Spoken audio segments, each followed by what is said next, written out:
कौन है ऊपर? जैसे मैं जल रही हूँ एक दिन तुम भी वैसे ही जलोगी। मुर्तसिम, अगर ये तुम हो तो बहुत फजूल मजाक।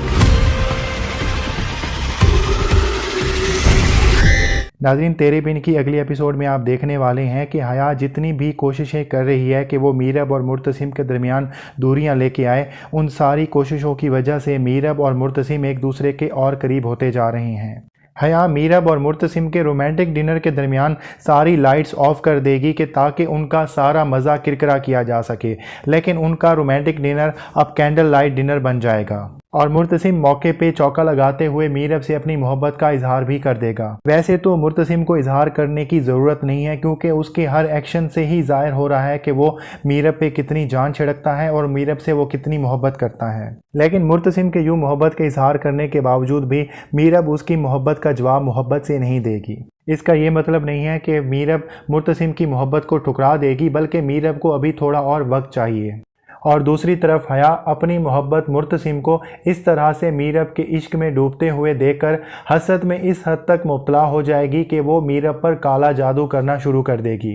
हालांकि हया के पहले भी जादू करने की वजह से मुर्तसिम मौत के मुंह में जाते जाते बचा, लेकिन उसके बावजूद भी हया अपनी हरकतों से बाज नहीं आएगी और एक मरतबा फिर से वो मीरब पर काला जादू करना शुरू कर देगी। हया को और कोई रास्ता नज़र नहीं आ रहा जिससे वो मुर्तसिम को हासिल कर सके।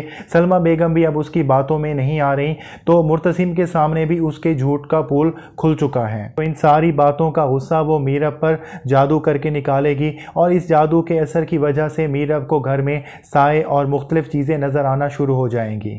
मीरब इन सारी चीज़ों से, सायों से बहुत ज़्यादा डर जाएगी, लेकिन यहाँ पर हया की किस्मत कि इन सारी चीज़ों की वजह से मीरब मुर्तसिम के और भी ज़्यादा करीब हो जाएगी और वो रात के वक्त किसी भी जगह पे मुर्तसिम के अलावा नहीं जाएगी। और हया जब अपना ये हरबा भी नाकाम जाता हुआ देखेगी और वो ये देखेगी कि इन सारी बातों के बावजूद भी मीरब ये घर छोड़कर भी नहीं गई और मीरब मुर्तसिम की ज़िंदगी से भी नहीं जा रही, तो वो बहुत ज़्यादा ज़हनी डिप्रेशन का शिकार हो जाएगी। हम हया को समझाने की भी कोशिश करेगी कि दुनिया मुर्तसिम पर ख़त्म नहीं हो जाती, बल्कि मुर्तसिम से आगे बढ़कर वो देखे दुनिया में और भी अच्छे लोग मौजूद हैं। लेकिन हया मुर्तसिम के हासिल करने के मकसद को अपनी ज़िंदगी और मौत का सवाल बना लेगी। हया की नज़र में मुर्तसिम के बगैर उसकी ज़िंदगी वीराने के अलावा और कुछ भी नहीं है और हया के जादू का असर जब हया पर ही होना शुरू हो जाएगा और सलमा बेगम को भी घर की नौकरानी के ज़रिए पता चल जाएगा कि किस तरह से हया एक खातून के पास जाती है जो कि काला जादू करती है।